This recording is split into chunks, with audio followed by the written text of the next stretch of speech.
Chapter 13. Now Absalom, David's son, had a beautiful sister whose name was Tamar. And after a time Amnon, David's son, loved her. And Amnon was so tormented that he made himself ill because of his sister Tamar, for she was a virgin, and it seemed impossible to Amnon to do anything to her. But Amnon had a friend whose name was Jonadab, the son of Shimeah, David's brother.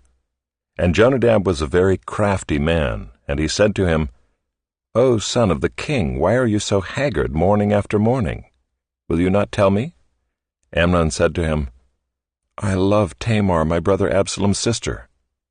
Jonadab said to him, "Lie down on your bed and pretend to be ill, and when your father comes to see you, say to him, 'Let my sister Tamar come and give me bread to eat, and prepare the food in my sight, that I may see it and eat it from her hand.'" So Amnon lay down and pretended to be ill.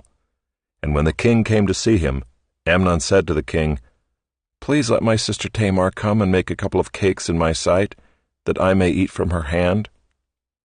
Then David sent home to Tamar, saying, "Go to your brother Amnon's house and prepare food for him."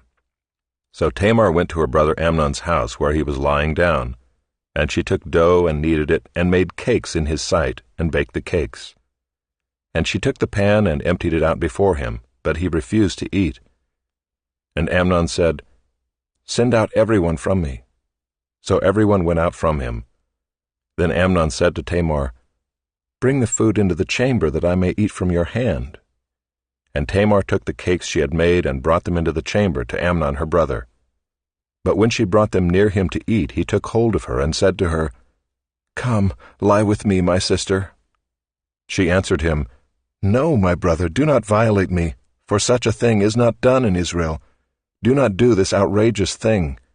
As for me, where could I carry my shame? And as for you, you would be as one of the outrageous fools in Israel.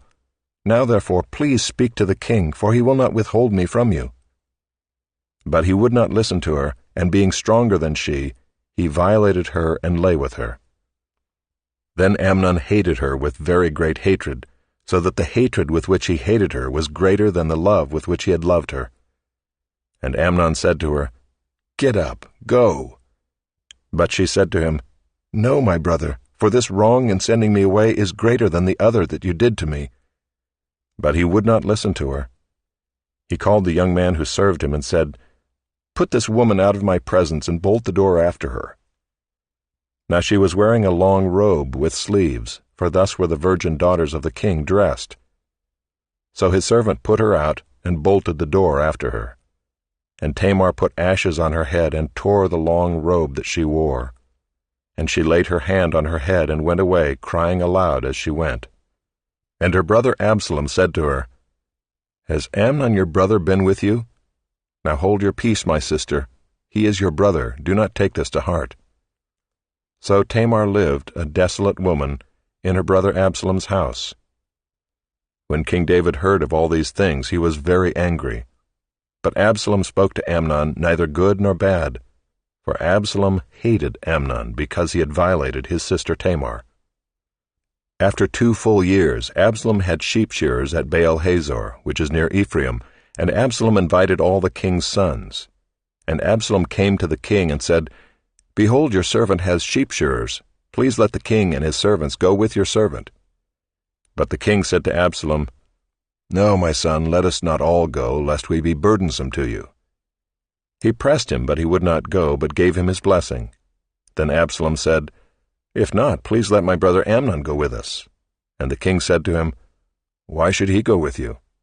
But Absalom pressed him until he let Amnon and all the king's sons go with him. Then Absalom commanded his servants, "Mark when Amnon's heart is merry with wine, and when I say to you, 'Strike Amnon,' then kill him. Do not fear. Have I not commanded you? Be courageous and be valiant." So the servants of Absalom did to Amnon as Absalom had commanded.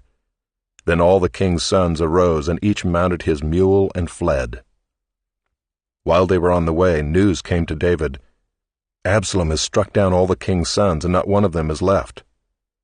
Then the king arose and tore his garments and lay on the earth. And all his servants who were standing by tore their garments.